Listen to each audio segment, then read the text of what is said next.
Père, dans le nom puissant de Jésus-Christ, nous voulons te dire merci ce matin, une fois encore. Seigneur Père, tu nous as fait des merveilles. Se retrouver en vie est une grande merveille de la part du Seigneur. Avoir la vie, c'est une grande grâce que le Seigneur accorde à ses bien-aimés. Nul ne peut acheter le souffle de vie. Mais Seigneur, il t'a plu de nous l'accorder gratuitement ce matin encore. Nous voulons te dire merci infiniment. Merci également de nous donner le bon réflexe qui consiste à s'approcher de ta parole. Éternel Père, fais-nous du bien en ce moment et que Père, en toutes choses, tu sois honoré dans notre vie durant toute cette journée. Béni sois-tu Seigneur, au nom de Jésus, nous avons prié. Amen. Nous bénissons l'Éternel Dieu des armées, que toute la gloire et l'honneur lui reviennent au nom de Jésus. Frères et sœurs dans le Seigneur, nous vous bénissons également de la part de Jésus.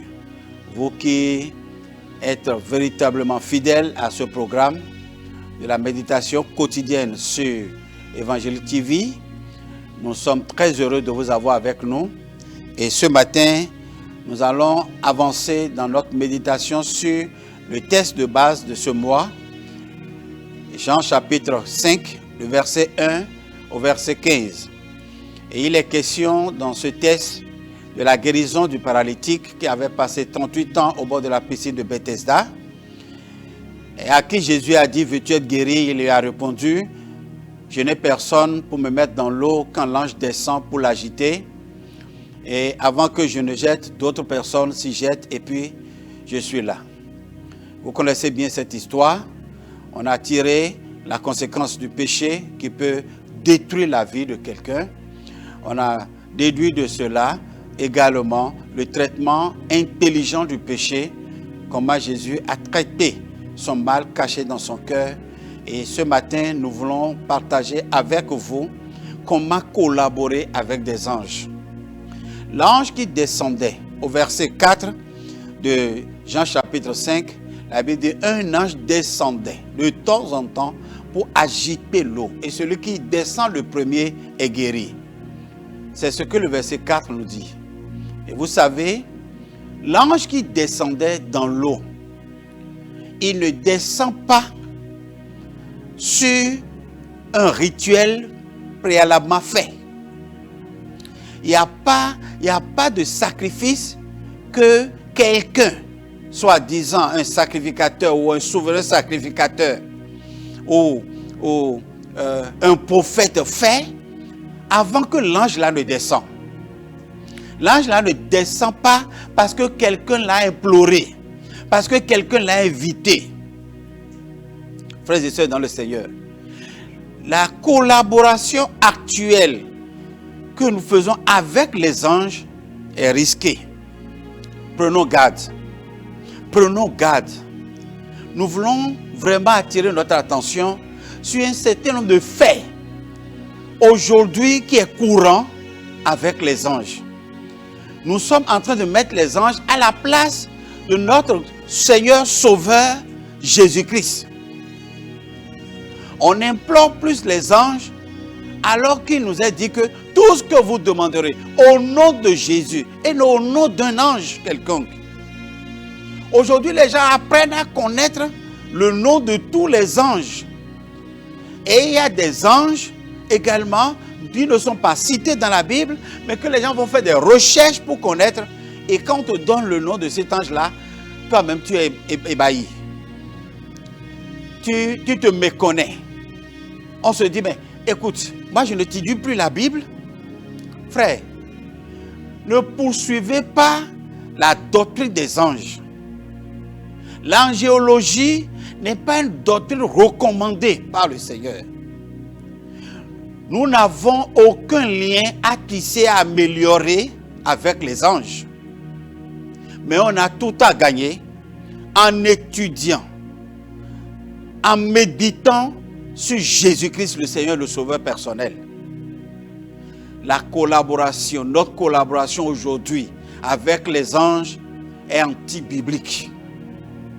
Anti-biblique. Les gens cherchent à savoir qu'est-ce qu'il faut faire pour invoquer cet ange, tel ange, pour invoquer tel ange.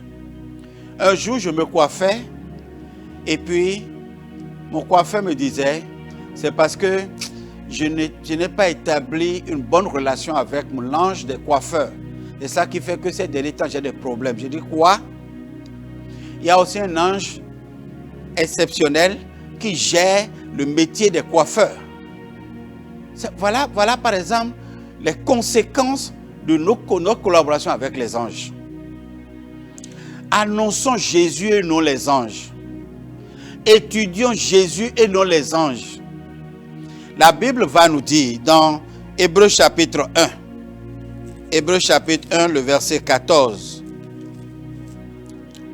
Hébreux chapitre 1, le verset 14, nous dit ceci. S'il vous plaît.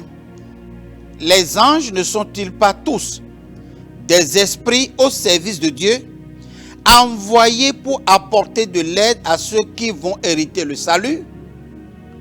Les anges sont des serviteurs de Dieu. Les anges sont des esprits au service de Dieu. Les anges ne sont pas au service des hommes. Les anges ne sont pas au service des hommes. Mais les anges sont au service de Dieu. Que Dieu envoie pour soutenir, pour servir, pour aider, pour accompagner les saints. Les anges ne sont pas au service des hommes. La preuve, quand Zacharie a douté seulement de la parole de l'ange Gabriel, il a vu automatiquement les inconvénients. Il a vu les inconvénients. Les anges ne sont pas au service des hommes. Les anges sont au service de Dieu. Et Dieu les envoie pour pouvoir aider, soutenir, accompagner les saints. Frères et sœurs dans le Seigneur, revenons à un bon sens pour pouvoir savoir comment collaborer efficacement avec les anges. Dans Apocalypse chapitre 19, le verset 10, quand Jean voulait s'agenouiller, se prosterner devant l'ange, l'ange lui dit, ne le fais pas, adore Dieu. Adore Dieu. C'est clair et net. Dans Apocalypse chapitre 19, le verset 10, l'ange a dit à Jean, ne te prosterne pas devant moi, mais adore Dieu. C'est exactement très clair. Celui que nous devons adorer, celui sur qui nous devons méditer, celui que nous devons étudier, c'est Dieu, c'est notre Seigneur Jésus-Christ. Les anges, nous ne leur devons rien. Pas de sacrifice à faire aux anges pour avoir la grâce d'un ange, pour pouvoir bénéficier des dons d'un ange, pour pouvoir recommander certaines choses aux anges. Aucun rituel n'était fait à Bethesda pour attirer la manifestation de l'ange. Ne créons pas des ministères de la manifestation puissante ou bien de la manifestation prophétique des anges afin de pouvoir influencer, séduire inutilement les gens. Frère, toi-même qui te laisses séduire, lis la parole, médite la parole, fais connaissance avec la vérité pour être libéré.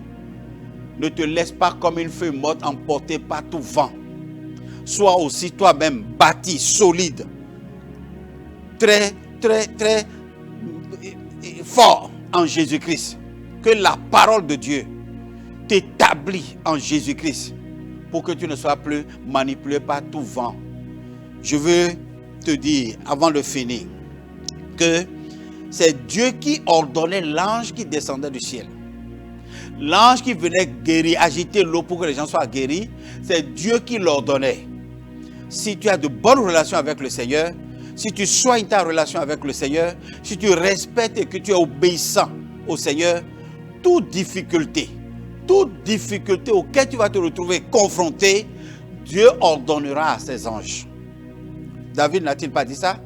Il ordonnera à ses anges de te porter sur ses ailes, sur leurs ailes, afin que tes pieds ne heurtent aucune pierre. Qu'il en soit ainsi pour toi. Qu'il en soit ainsi pour toi. Assainis ta relation avec le Seigneur. Rentre dans une intimité avec Dieu. Que ta relation avec le Seigneur soit en bonne santé. Tu n'imploreras pas les anges. Tu n'auras pas le temps de faire l'étude des anges, de chercher s'il y a des anges pour chaque situation, pour chaque cas. Quel ange règle tel problème pour Dieu? Ce n'est pas ton problème. Dieu sait. Dieu ordonnera. Il le fera à ta place. Ne cherche pas à étudier les anges. Aujourd'hui, les anges étaient là, mais aucun d'eux n'a accepté d'aller à la croix pour toi. C'est Jésus qui est allé à la croix pour toi. Invoque Jésus et tu seras sauvé. Toi et ta famille. Je veux prier pour toi. Seigneur, que ta parole résonne dans le cœur des frères et des sœurs. Ceux qui aujourd'hui, malgré leur sincérité de cœur, avec dans leur foi, ils ont des images bizarres, des statues bizarres. Aujourd'hui, Seigneur, éclaire-les. Aujourd'hui, Seigneur, illumine leurs yeux. Que les images des anges, que tout rituel des anges qu'on les a enseignés, les objets de culte des anges, roi de gloire, papa des cieux, que ton esprit de l'Éternel les convainc pour qu'ils se débarrassent de ces choses. Que le vent de l'esprit de l'Éternel emporte ces choses de leur vie, de leur chambre, de leur véhicule, de leurs reins, de leurs poches, au nom de Jésus-Christ. Qu'ils se séparent de ces choses et qu'ils tournent leur regard vers toi, toi et toi seul, Éternel. Libère-les de l'influence des gens déchus. Les anges de l'Éternel sont ordonnés par l'Éternel pour venir servir les saints. Seuls les anges déchus répondent aux cris. Les démons invoqués par eux-mêmes et qui aujourd'hui les détruisent, Seigneur. Je prie pour que le sang de l'agneau, le sang qui nous a sauvés, puisse les séparer.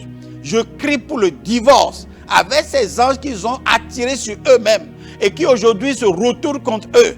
Le sang de Jésus, sauve-les, libère-les, sauve-les, libère-les au nom puissant de Jésus-Christ.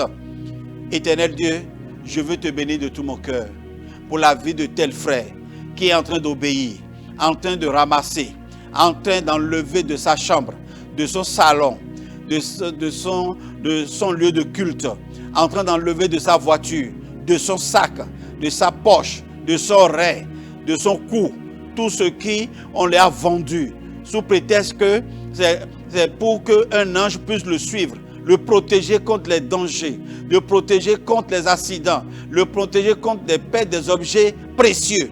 Éternel, merci parce que tu le permets de comprendre et de jeter ces choses. De jeter ces choses pour la foi en toi et en toi seul. Merci parce que tu le fais. Merci, frère, toi qui le fais, sœur, toi qui le fais, tu es en train de faire une œuvre bonne, une œuvre salutaire. Fais-le. Ne coûte personne. Ne le dis à personne. Va les jeter dans la mer.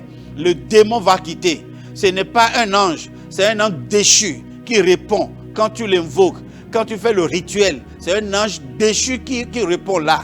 Tu vas te séparer de lui. Invoque le sang de Jésus dans ta maison. Invoque le sang de Jésus dans ta boutique. Invoque le sang de Jésus partout dans ta voiture. Et tu seras sauvé. Et Jésus te prendra au sérieux.